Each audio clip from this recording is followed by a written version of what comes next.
পবিত্র কাবা শরীফের পাশে আপনার আমার দয়াল নবীজি বসা।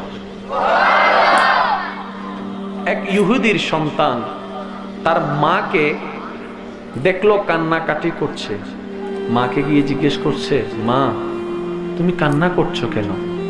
তখন মা বলে, কয় বাবা, তোর বাবা মৃত্যুবরণ করার পরে টাকা পয়সা তো আমাদের তেমন নাই, এই কাপড়টা পরতে পরতে এখন ছিঁড়ে গিয়েছে, নতুন কাপড় কেনারও কোনো টাকা নাই। মার মুখে এরকম কথা শুনে সন্তান কি আর বসে থাকতে পারে? দৌড়ায় চলে গেল চাচাদের কাছে, জেঠাদের কাছে, আত্মীয় স্বজনের কাছে। প্রত্যেকটি ঘরে ঘরে গিয়ে, জায়গায় জায়গায় গিয়ে তার মার জন্য একটা কাপড় ব্যবস্থা করার জন্য সবার ধারে ধারে গেলেন। সবাই তাকে ধাক্কা দিয়ে বের করে দিল। ছোট্ট বাচ্চা মায়ের চেহারা স্মরণ করতে করতে দুই চোখের পানি ছেড়ে ছেড়ে রাস্তা দিয়ে আসতে লাগলেন। হঠাৎ একটা মানুষের সাথে দেখা, জিজ্ঞেস করলো, তুমি কান্না করছো কেন? বিস্তারিত ঘটনা খুলে বলল, আমার মায়ের কাপড় না, একটা কাপড়ের যদি ব্যবস্থা করা যেত। তখন সেই ব্যক্তি বললেন, কারো কাছে পাও কিংবা না পাও,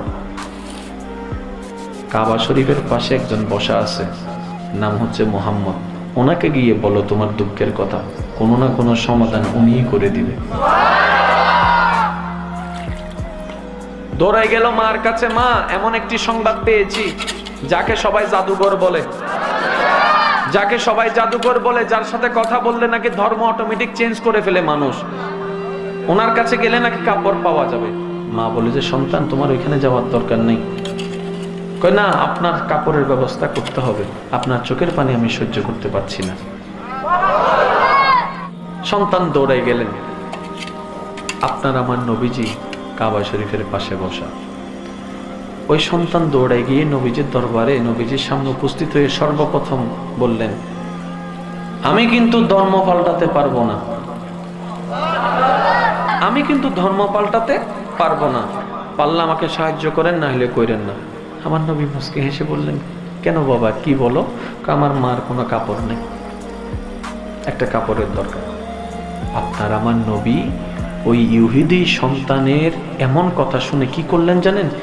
নিজের শরীর মোবারকের সাথে জড়িত থাকা সেই চাদরখানা খুলে সাথে সাথে দিয়ে দিলেন।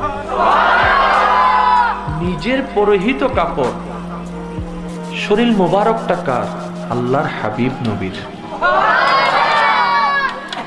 আল্লাহু আকবার, আল্লাহ। কাপড়টা দিয়ে দিলেন।